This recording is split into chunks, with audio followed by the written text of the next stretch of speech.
Good evening, everyone. Today, in our cycle of seminars and conferences, Chiara Flora Bassignana is our welcome guest.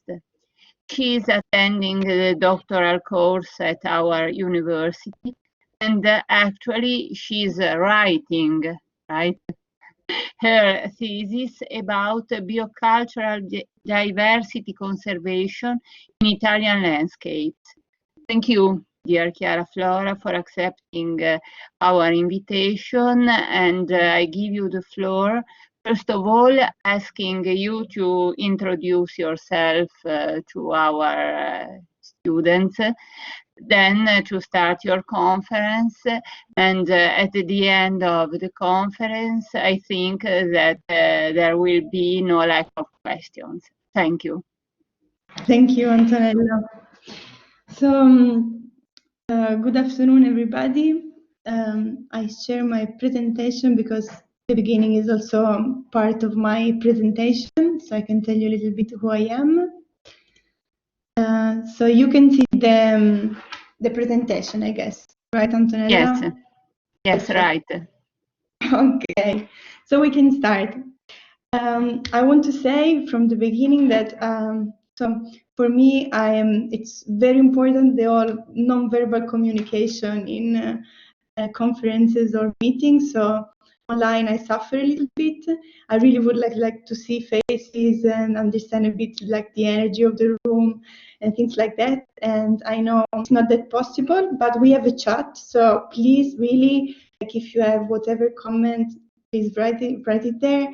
Also, if you have questions during the presentation, drop them there. Maybe I don't answer immediately, but I will try to look at them. And also, I would like to ask you, for everyone's, you can just drop your name in the chat and maybe write where you are from, and maybe if you live in mountain system or if you have a relationship with mountains and which kind, like a few words. But it would be nice, maybe later I can scroll them and look a little bit at them. So this is the title of my presentation of today. I will try to give you a little bit of insights of what I'm doing, what I have been doing the last 2 years. And so the title is New Highlanders and the Resilience of Alpine Foodscapes, Agrobiocultural Resilience in Alpine Foodscapes, Reshuffling of Local and Innovative Food Practices. So, who am I? This is me. I'm really in love, passionate about music. I'm a musician. I love storytelling. I love narratives. I love community things. And I love mountains.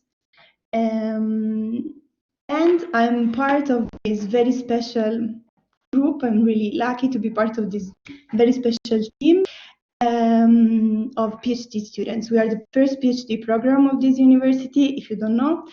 And I really hope you will get to know all my other colleagues if you don't know them already, because we have really interdisciplinary backgrounds, and I think we're really interesting people to meet. So I hope you will have the possibility. So how did I actually end up in UNISG, and how did I end up being part of this group?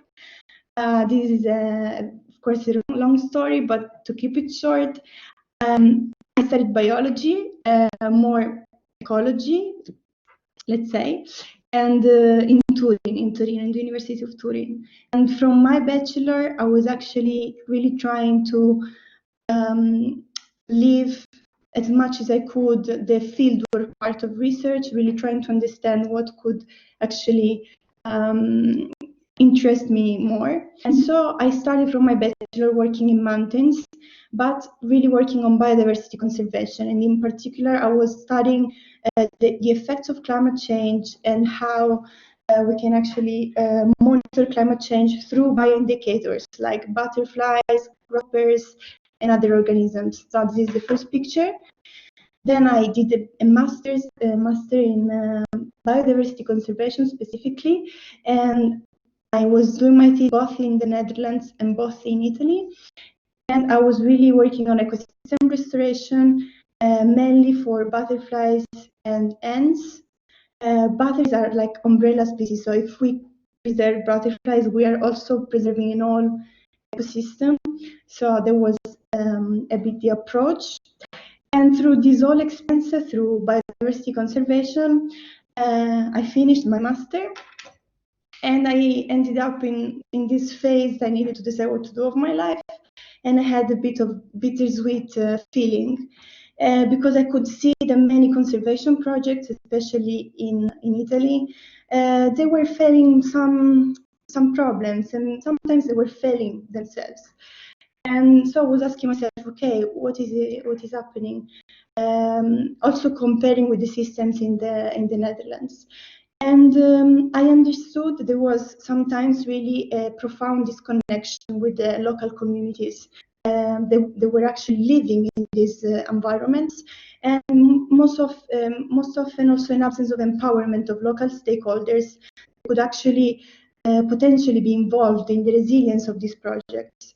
And so also often this disconnection with the local food chains. So I was a bit like this, thinking about this. So I decided to change a little bit perspective, like through reading many things, I got to understand that actually I could transition a bit my interest from the mere biodiversity conservation to a more holistic approach, let's say. So I discovered through like reading things the biocultural diversity concept. So I don't know if you can spot me, but I am in the slide there looking at the landscape. So I decided a little bit to change perspective on the landscapes that were also more familiar to me, like mountains, and trying to think, okay, maybe I can do research in these environments with a new perspective, not only on biodiversity, but also including humans in this equation. And for those of you that don't know what biocultural diversity means, it was defined by different people, but this woman, Louisa Maffei, was one of the people who founded the concept. And it's the total variety exhibited in the world, natural and cultural, the world's natural and cultural systems. So in a way, it's the total sum of diversity we can find. And so it's a very inclusive concept. And we have different levels, it's including from genes to population species to ecosystems. It includes cultural diversity, the abiotic geophysical diversity, and all the organic, other inorganic components of these systems. And I actually encourage you to follow this link. Terra Lingua is this site of Louisa Maffei's, full of tools and information and insights about biocultural diversity. It's very, very interesting. So I said, okay, let's look at mountains in this way. Let's try. And mountains are these systems that are very, very peculiar, very peculiar. They arise from, as we studied at high school or in schools, from this colliding of plates of continents. And they are all over the world, but they are just the 25% of the Earth's surface. But they actually host the 50% of biodiversity of the planet. So they are really peculiar systems where the different, like very different conditions and ecosystems are put very closely together. And it otherwise would be very like far away, kilometers far away, only on latitude, on a latitude perspective. 60% of the population of the world depends on mountains for drinkable water, and they provide so many ecosystem services like regulating climate, air quality, water flow. Moreover, they are also hosting, as ecosystems are actually and species and organisms really co-evolving in very specific conditions in mountain systems. Also humans in mountain systems learn to co-evolve with also very different but specific conditions along the gradient, the altitudinal gradient. So actually mountains are really biocultural refugia. You can see from this map fact that most of the linguistic diversity of the planet, it's found exactly where mountain systems are located. And usually linguistic diversity is also connected, is a mean, a proxy to actually calculate also cultural diversity sometimes.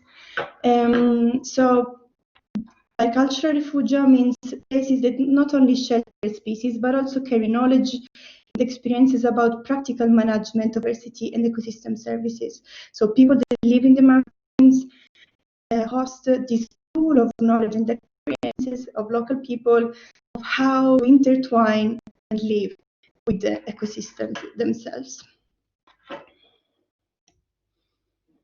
And the Alpine situation, it's even more peculiar because it's the core of Europe. And so this mountain system was actually really co-evolving with humans historically. So the Alpine environment really is the result of a complex and millennial interaction between man and the original Alpine biomes. And really the anthropic intervention really heavily affected the ecosystems and the other way around. And this is pretty clear, for example, from what I was studying, like butterflies communities, because the butterflies population that we are trying to conserve now in this period are actually the result of an environment and landscape that was really shaped by humans. Because butterflies, for example, are really connected to open pastures. Open pastures, especially not at very high altitude, exists only thanks to grazing, to livestock management practices. So the presence of certain butterflies population in many areas of the Alps are really interconnected with livestock management of or other practices of the local people. And what happened in the Alps? In the Alps, we actually saw in the last 150 years different waves of depopulation, severe depopulation due to poverty in first place. So many people migrating to France and then to America at the beginning of last century. Then we had the two world wars that really heavily affected the Alps with death, many people coming from these areas. Thus, we had, starting from the 50s, this really hemorrhagic out-migration outside the Alps to go to work in industries in the cities at the foot of the Alps, like Turin or Cuneo and many other cities. And then we had mass tourism that actually was also really changing the dynamics and actually also leading to depopulation often because it was facilitating the arrival of second home owners or tourists, but not of local people really deciding to live there and invest in the Alpine environment. And all these severe waves of depopulation brought to abandonment. As we can see in the picture, this is Borgata, a small village.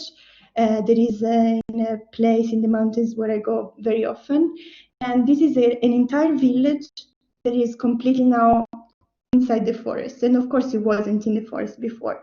We can also observe all around the houses, the small stone walls that actually were keeping the pastures and the cultivated fields. So this was completely open fields, and now it's completely hidden by the forest.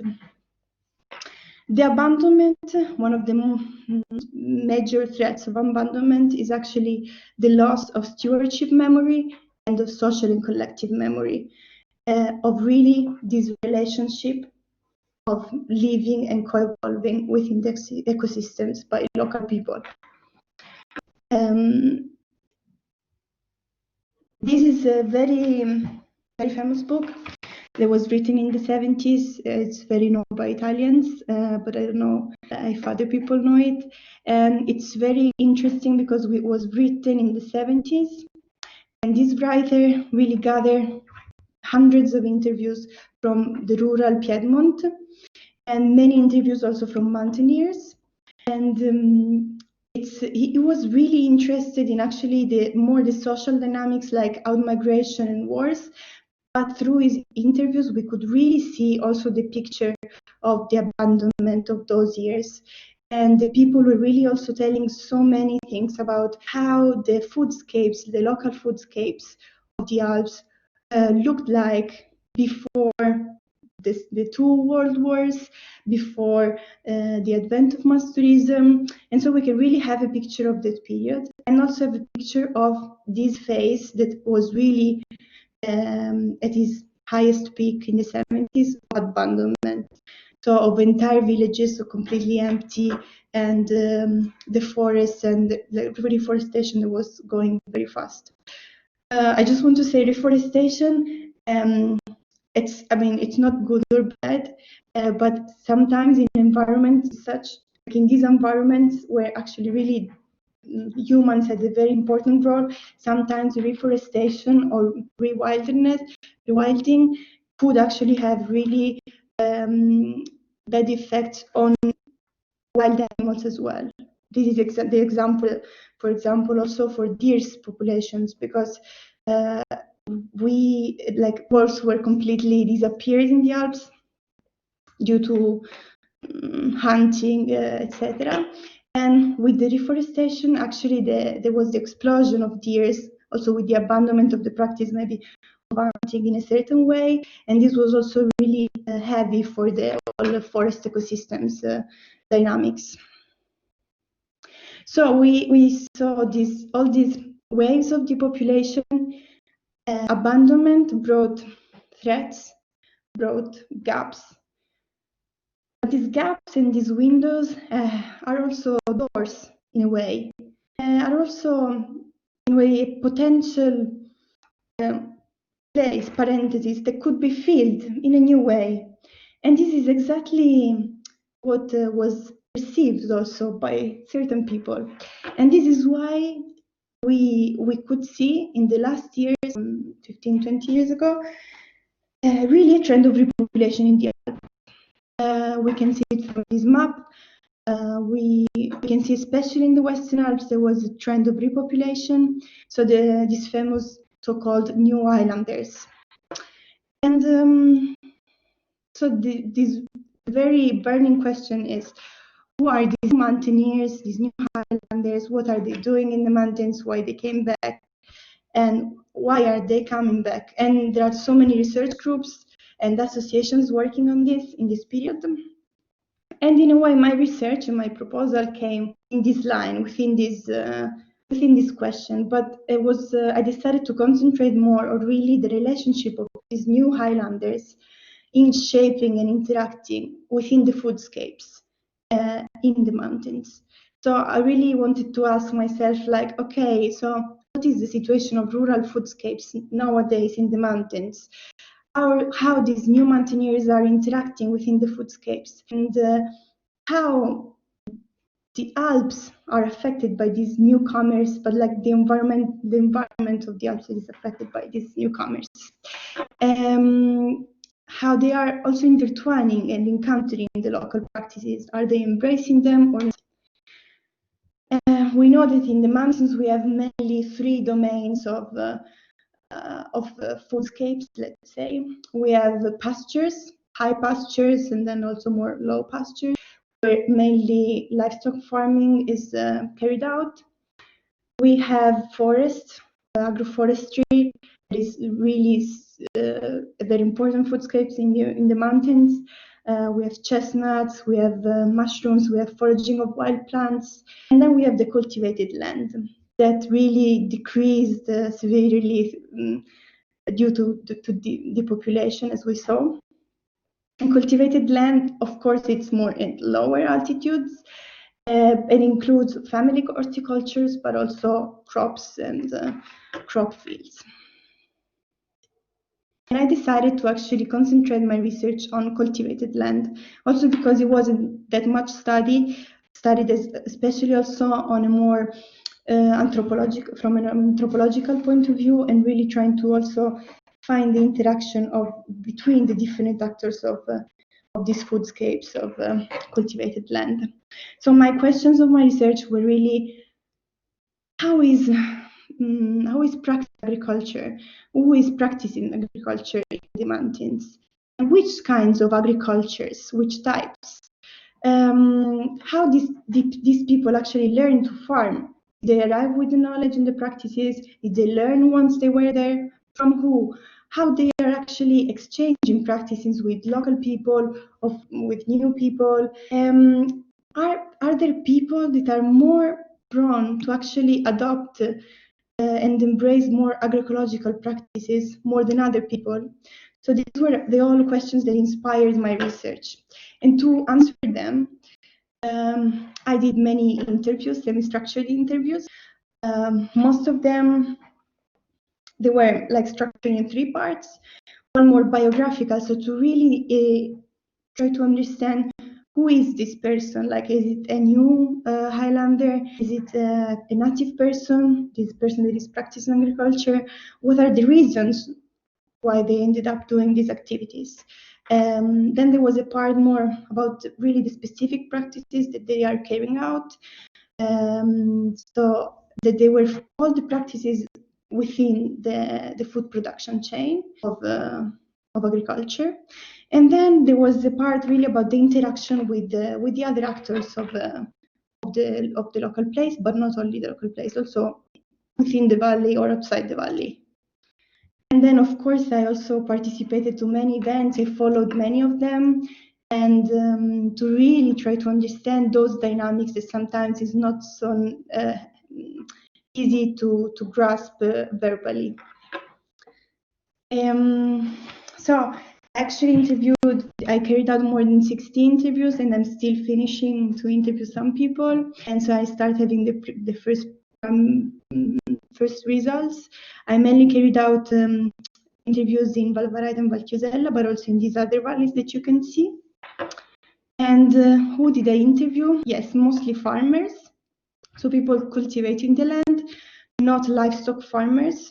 That wasn't my focus. But I also interviewed some key informants, so people that were really maybe working within the foodscapes, or were like really they had more specific information that could help me to understand dynamics in that specific area. And you can see from this other graph, like the number of subjects that were actually practicing these different types of agriculture. So green is just vegetables, like growing vegetables, and then berries and cereals, aromatic plants. And of course, there is also a little bit of livestock, because many people were doing also mixed farming, so there was a little bit of also livestock present, even if it wasn't the major part of the activity of these people. And from all the interviews I gathered, this was me that was going to interview an actor in his very beautiful house in Borgata in Vallestura. So from all these interviews, I extracted some parameters that are these ones. Maybe I will extract even more. And so from all these parameters, I can a little bit analyze what's happening there, what are the practices, and who is carrying out which practices, and make some analysis. So I want to share with you some preliminary results, some emerging results, some findings, and some dynamics. But before sharing these results, I really want to show you a video. It's a peculiar one, like it's a peculiar situation of a peculiar case study. I have actually in the stakeholders, but I think it has so many insights of general results I'm finding in also many other different situations in the Alps. So I want you to watch this video, asking yourself who is involved in this video. What kind of agricultural practices are involved? You will see also other kinds of practices, more gastronomical or other kinds. Of course, observe them, but also trying to understand a little bit from the small images you can see which kind of agricultural practices could be involved, and then which social dynamics you can observe. So look at the video like this. It would be so nice to actually afterwards speak together, but we can do it at the end. Of course, if you have comments on the video, you can always write them in the chat. So now I will share my screen so you can watch this video. Yes. So now you can see my screen. Yes.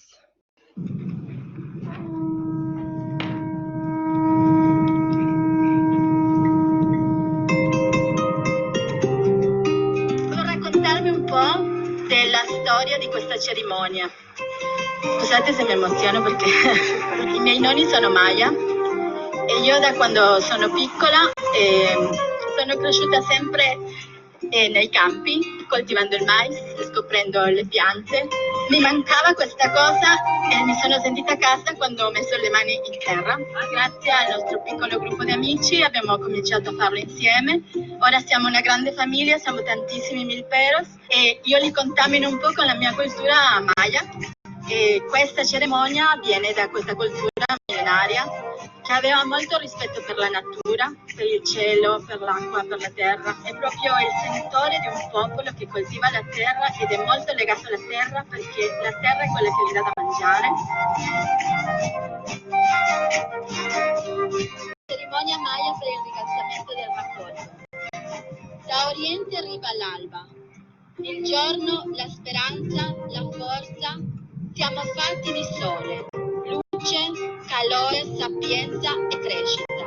Donaci la luce della coscienza, la voce della denuncia, l'energia della lotta, la forza dell'unione. Darci l'opportunità di riparare il male che abbiamo fatto per ricreare la nostra vita, ripristinare la nostra energia. Ora sappiamo che non siamo soli, siamo molti e stiamo camminando insieme. Comunità totale.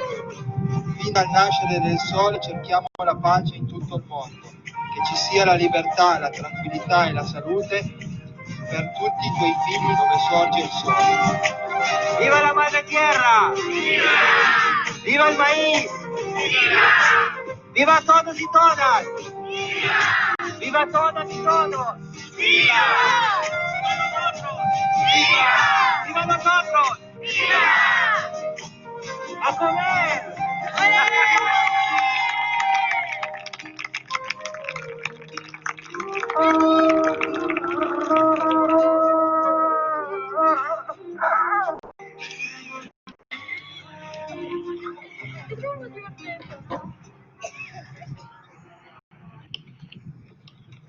Okay. I hope you managed to watch it all. I go back to the presentation. Yes. So we were. Can you just write me in chat? Yes, we watched everything. It worked.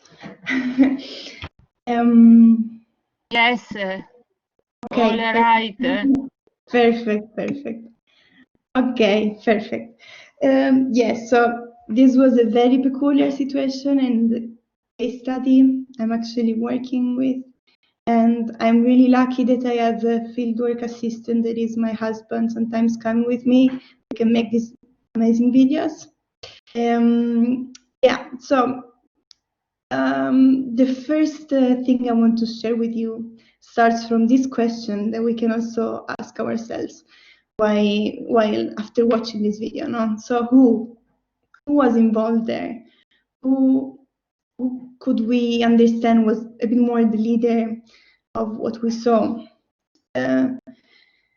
This peculiar situation, like we saw many people, but there was Dulce, who was, let's say, a little bit the protagonist of the story of the video, and she's actually the founder of this place, a collective garden in Volvaraita, and she's a new Highlander, especially in the Alps, because she's from Mexico, but she married a local person coming from the village where she's living now, and she was the founder with her husband of this project.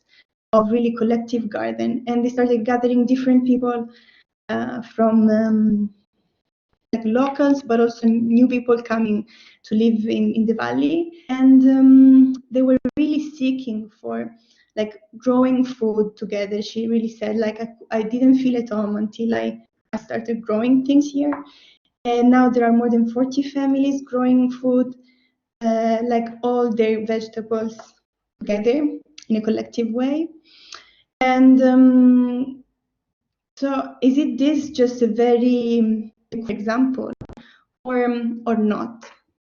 And actually we can see from my data from the first analysis that most of the people I interviewed, like 60%, are actually new Highlanders. So most of the people practicing agriculture nowadays in all the valleys I was researching are new Highlanders. I think more than this, like it's even more surprising to know that even native people practicing agriculture, but also the returning people. Returning people are the people that moved away from the mountains and then actively decided to go back to live in the mountains. So all these people, also these local, let's say, people, are anyway, most of them new rurals. What does it mean? It means that actually they don't come from a tradition of growing food, cultivating food, but they actually decided to start practicing agriculture. And this is the story, for example, of this person, Mario. He comes from a very local family of Valvaraita, and his family was actually mainly having livestock. And of course, they had maybe the family garden, family vegetable garden, but they weren't practicing agriculture, mainly agriculture. And then worked in an industry for most of his life. And then he decided to quit his job and actually convert the livestock farm of his family in an agricultural activity. So he started growing maize, corn, as well as like also local varieties of corns. He has lots of orchards and is really cultivating many different things. And this is the same story here. No, this is another story of a person is from Valchiusella, and he has the local shop of Valchiusella for selling vegetables from his family. So from generations, his family was selling food in the local shop of the valley. And he decided 2 years ago to start growing the food he was selling. And so this is also another example. He is a new rural. It was just a seller. But now he's also growing the food he's selling. So the second question I ask you, it's which types of agriculture did you notice, and which kind of practices did you notice? A question also in my research was, are certain actors more prone to adopt more agroecological practices than others? So from this video, this is a picture from La Milpa, we saw in the video. Actually, what we can see, it's something that we wouldn't imagine in Alpine Foodscape.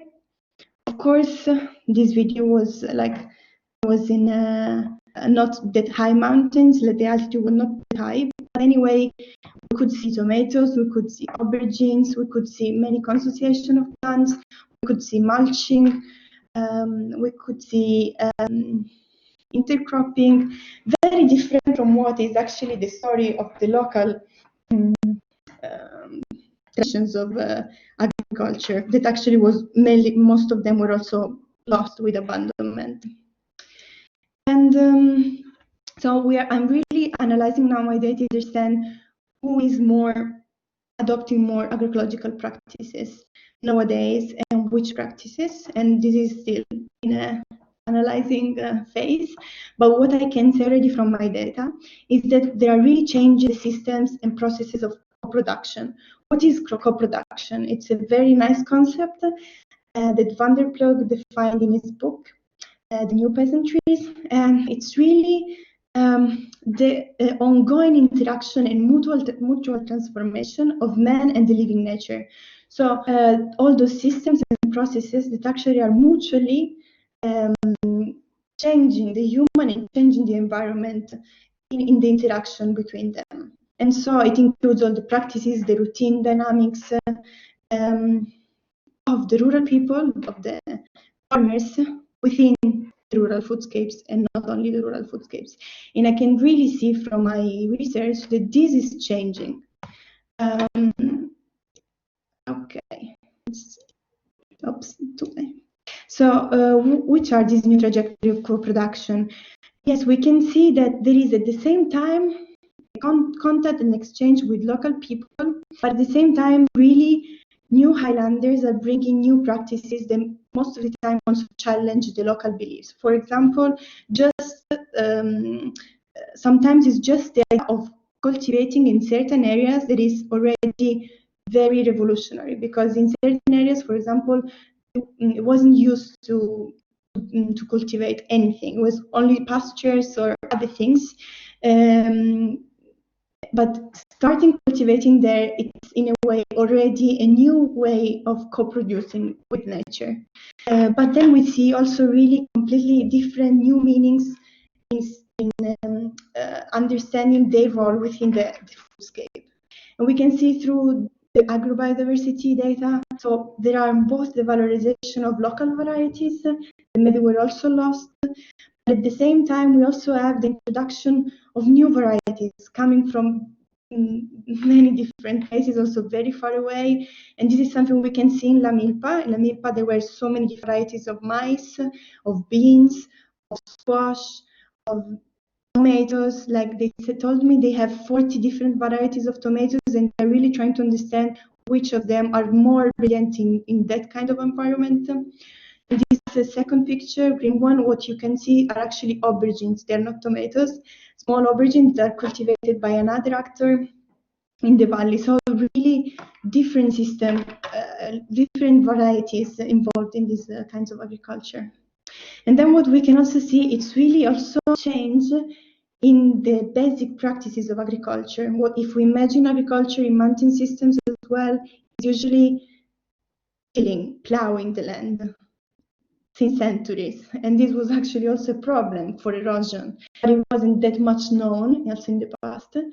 And we have many new Highlanders really bringing the concept of, okay, we need to change our relationship with soil, especially in the mountains, since we have all these problems of erosion, soil erosion. And so I found different actors that are practicing minimum tilling or less tilling. We're trying to use different management practices, also using lots of mulching with straw or other plants. And then we also see differences in co-production really in the relationship with pests and with wildlife. There was, in many people I interviewed, this idea of, I want to actually address the problem of pests in a new way, not with only preventing it from a chemical point of view, but really like trying to understand how can I work within the system, so really co-producing, to create an ecosystem that attracts predator. And this was the example, for example, of snails in Valchiusella. There is a big, huge problem of invasive species of snails.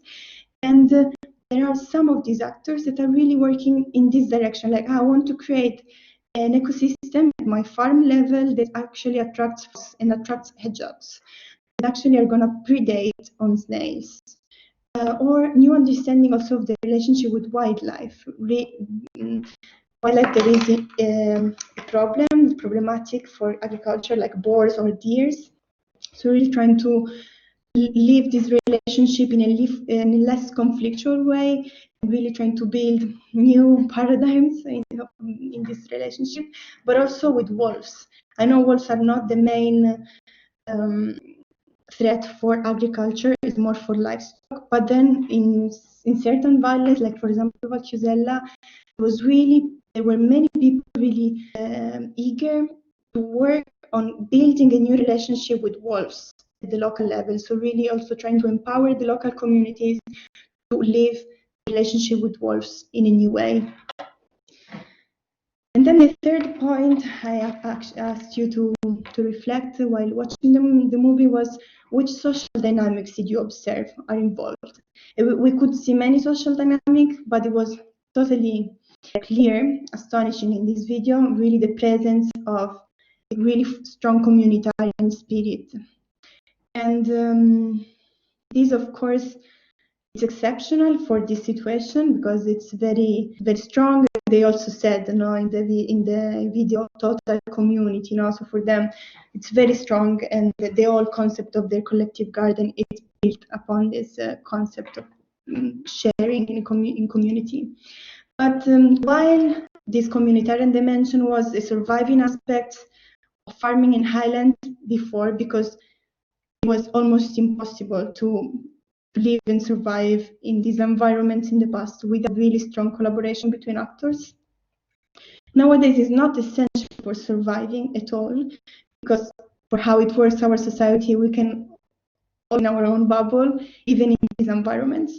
But I really observed in all the interviews that most of the actors are really seeking for this communitarian dimension, are really seeking for collaboration in many different ways.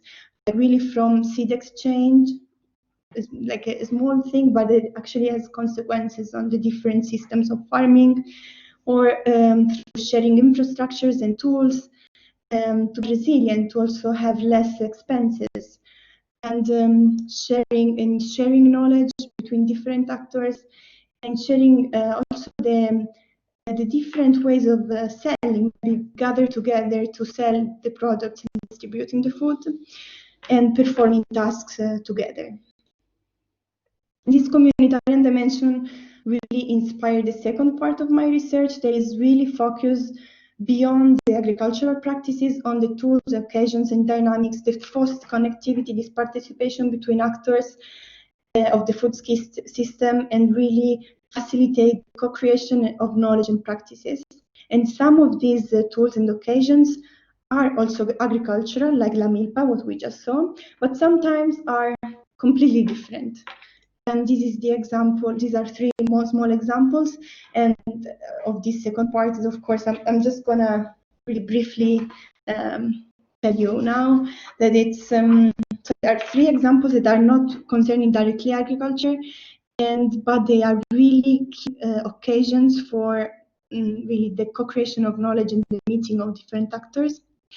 And these examples really span from a more entrepreneurial dimension, like the example of this brewery in Valvaraita. It was actually really attracting and triggering the arrival of many new Highlanders to maybe arrived to work with the brewery, but then maybe started other activities, and sometimes also agricultural activities.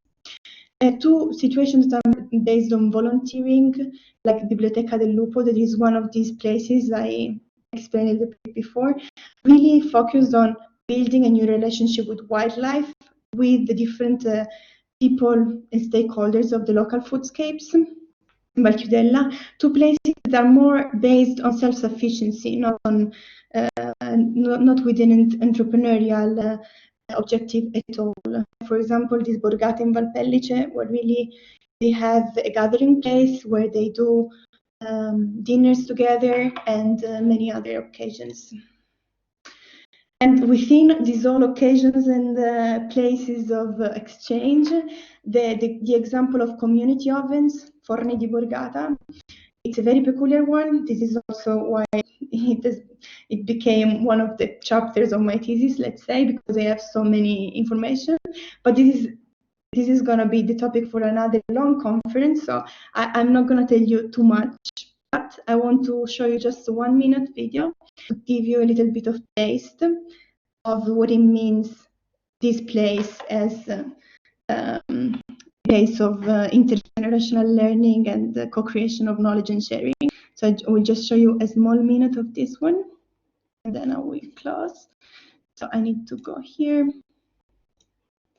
I'll share my screen again. Okay, so you can watch the movie.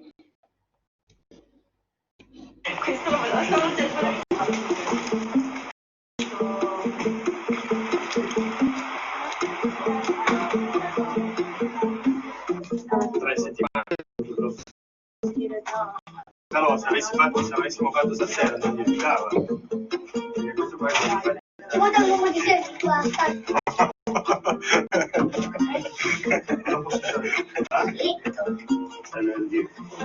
Quanto ti fa?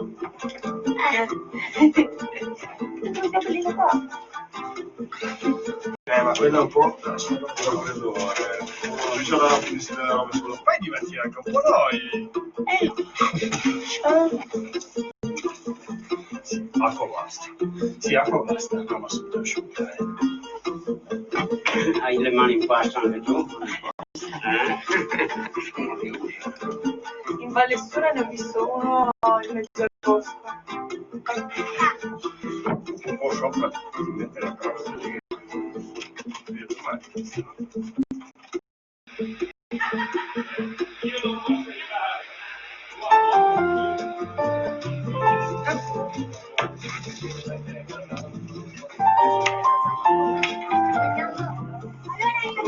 Ma tanto se non fai così, ce l'ha chiaro. Non l'ho attaccato, invece l'abbiamo. Di questa forma. No, mezzo variato, di più.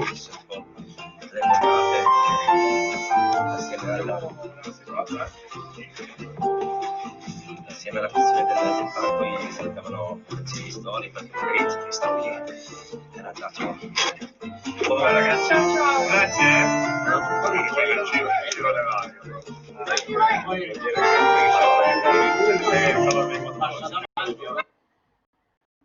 Okay, so this is just like a small trailer because we're gonna make a longer movie about this, but it was just to give you a little taste of what it means. This is very, very, very nice topic actually. Okay, so we are here and we're almost finishing. So in conclusion, we saw how abandonment means threats, broad threats, the environment, to the social cultural systems of locals, but also really created windows for new perspectives, so new meanings of living in the mountain systems and co-producing with the local ecosystems. So this continuity deserves continuation. Continuation that is not the mere reproduction of the old practices, but it's really a reshuffling of practices, of new ones and old ones and a mix of them. And so really new forms of being communities, new forms of commonings, of sharing common assets, new forms of making food, of agriculture, new forms of interacting with the wilderness. And I want to leave you with the last note on the research approach. So really my question in addressing this whole research was, okay, how can I be researching in this area and make my research as less similar to serial milking as possible? So I just didn't want to exploit my stakeholders, but I really wanted to give back and to also understand which role could my research have. And I actually found the answer to this question from in simple things, like this jar of beans.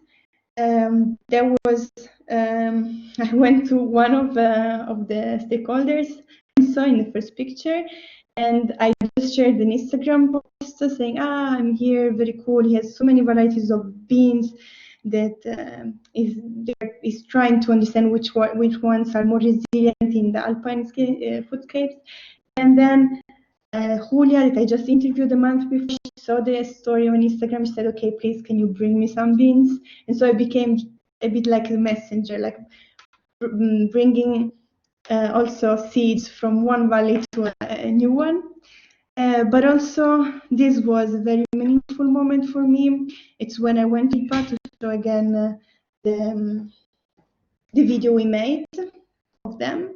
And so these are the all some people that were present watching the video we made. So in a way, I really find meaning in offering a mirror, providing a picture, self-portrait to these people, offering also a way of observing their own path and also reflecting on it and documenting their path for also their future choices, creating content for them. And my goal and dream since the beginning of my research was also really to create even more occasions of participation and meeting of these actors, to really have a role in the co-creation of knowledge in these areas. And with this note, I finish. I shut up. Thank you very much for your attention. It would be so nice to have you all here in front of me. And for whatever question and material, you can write me at this email. And then please, of course, if you have questions now, write me or pop up. Like, it would be also very nice to see some of your faces. Thank you. Thank you, Chiara.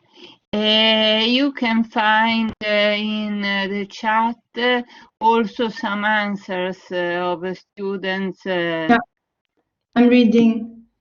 Yes. Hi. Many people. Chiara from Holland. Ah, yes, I think I know you. Isaac, Christina. Thank you so much for your presence here, for like staying and listening to all the things I said. Maybe too many. Thank you. Thank you. Thank you. Thank you. Thank you, Nazarena. Okay. Oh, thank you, Chiara. But if there are any question, Chiara is here. Yes, of course. Yes, if there are. Can I ask a question? Yes, please. I was wondering when you were talking about the networks that you could connect the networks between the different valleys. How are they? How are their networks right now? Are they very close? But in the valley is a own network, or do you have a bigger one that sort of goes all over the Alps? Yeah, really good question. Actually, I think there are many things, many links between also valleys according to certain spheres. So I think, for example, actors that are really interested in like seed exchange, they get to know each other and they get to meet them like each other, because there are sometimes events of seed exchange that happen also in Torino, for example. And so like all these different actors from the different valleys, they actually meet each other there. And so there are links connecting them. There are not so many like established associations of farmers across the valleys. No, this is not there yet. Maybe we will create one. But so it's more also people more interested, for example, in certain themes like maybe permaculture or certain kind of agricultural practices. Maybe they get each other in certain occasions that are, across the valleys. But they are not established networks of actors, especially in the farming system between the valleys.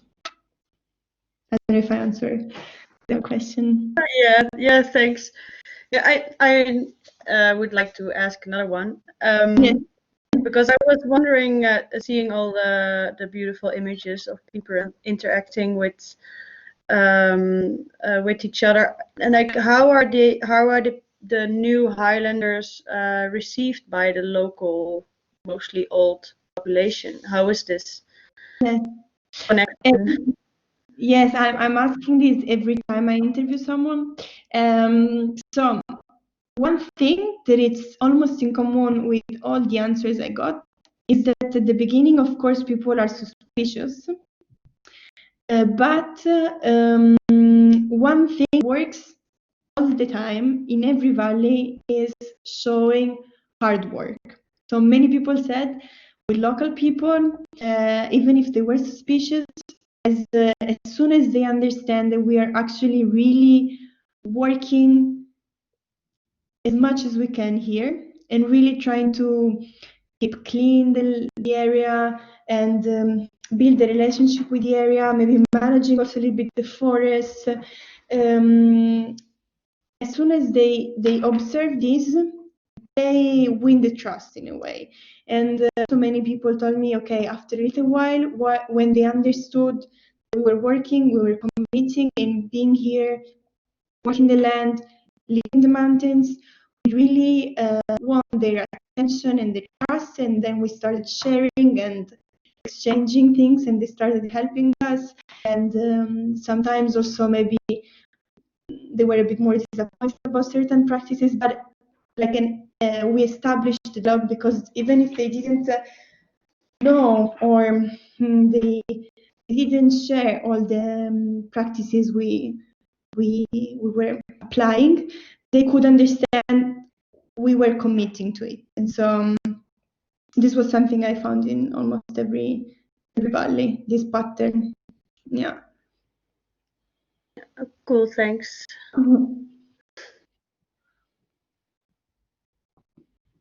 Yes.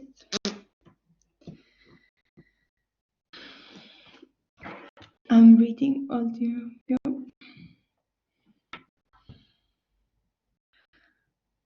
Are there more questions? It's a little bit late now, so maybe.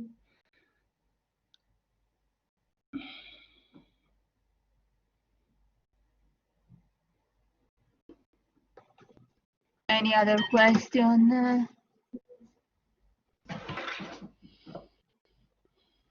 Okay.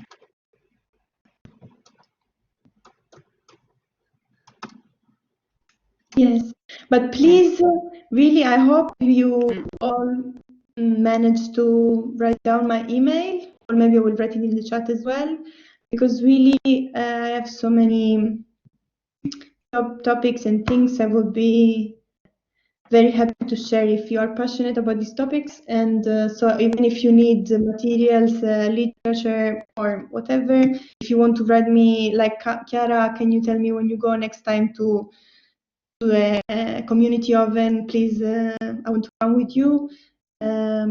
Please write me, and I would be more than happy to share moments and insights with you. Can I get in touch about potentially this topic? Yes, of course. Yes. I'm also very pregnant, but I'm at the 7th month. But I'm really happy to also speak about thesis, because I also have some ideas together with also Volpato and Migliorini. So if we can manage to find a topic that is in common and we can work on it, I'm really happy. Yes. Can we have the slides, please? Okay, about the slides, I'm sorry, like maybe Gianluigi, you can write me an email and I can send you the materials you want. I cannot share the whole package of slides with you because of 2 reasons. First of all, because there are many pictures of actors that I didn't ask them yet if I can really share them with whoever I want. Like, they gave me the permission to use them, but I cannot share the pictures with everybody. And also because the preliminary results are preliminary.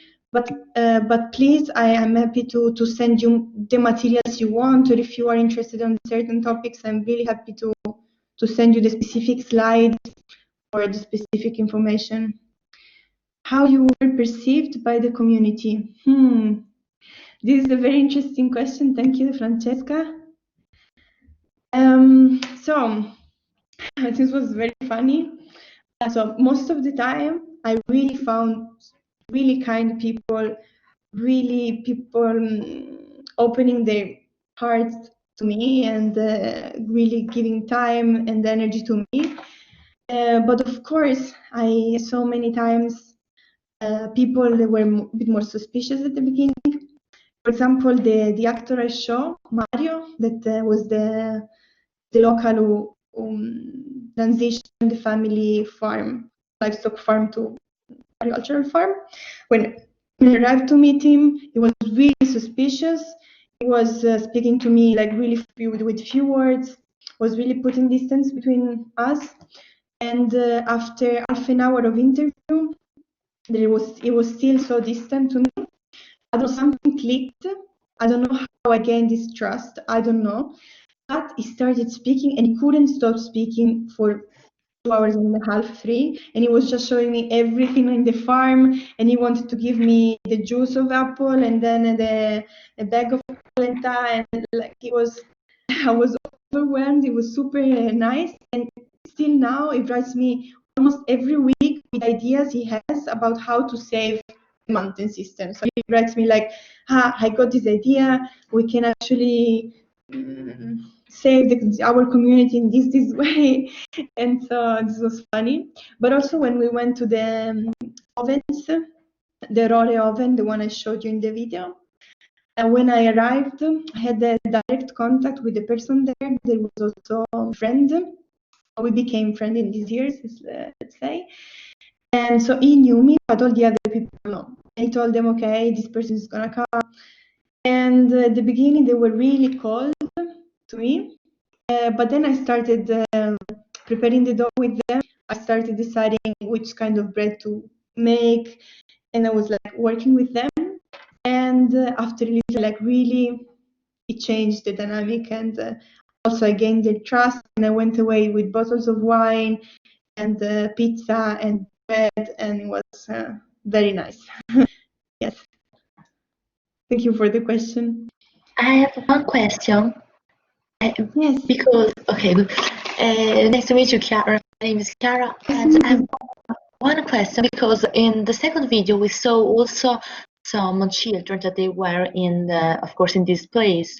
And my question is, are there a lot of children with families in this place or only few? Because I come from Rimini, and the lands near me that are in the hills, of course, families prefer to come to the city because they say for the school or for other things like sports.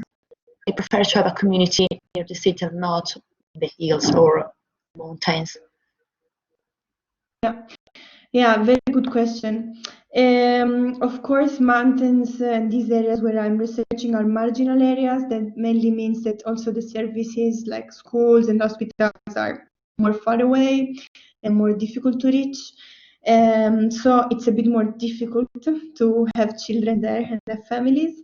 But also, like, there is a trend of repopulation in that sense as well, of families going back to live there. Not everywhere in the same way. In certain valleys or in certain villages more than others. For example, in the Rore village, the one of the video of the oven, is a very special one because they don't, even them, they don't really know exactly why. But I think it's the most repopulated village in the whole valley, and they have 30 children. It's a very small village because it's just a village of the main small city, small town that is called Sampeire. And there, in the last years, like one family started to arrive, second, third one, there are many, many children there. Maybe they will open again the school. And this is happening in some places, not everywhere, But I could see that it's happening in certain villages that are more children are present, and it's very hopeful, very nice to see. Okay, and I have also one other question. This is about the role of women, because, for example, in the first video we saw this woman that she explained the reason why she came back, but in the other cases we have a lot of women, or there are majority of men in this place where they work. If we have more men than the women. Yes.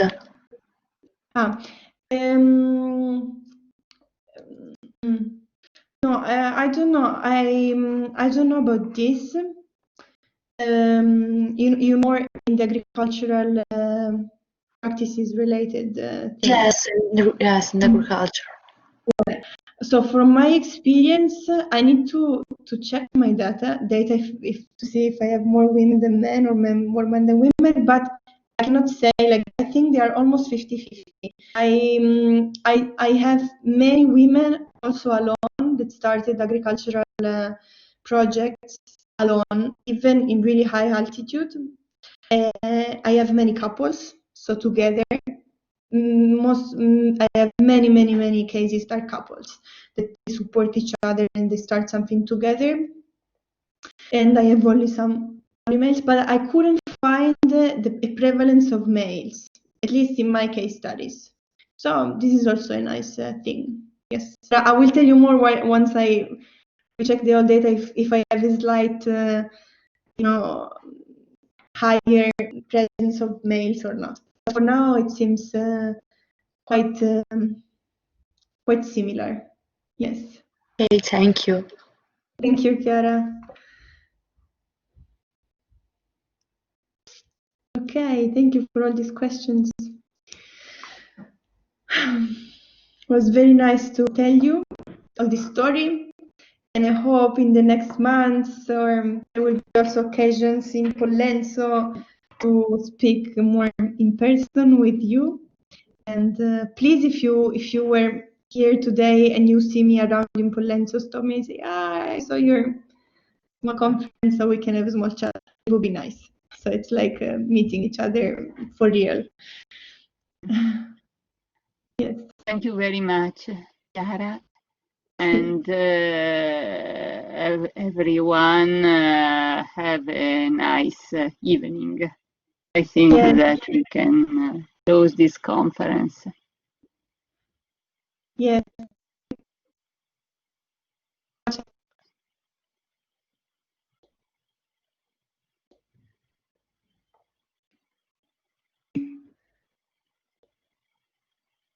Thank you, Virginia.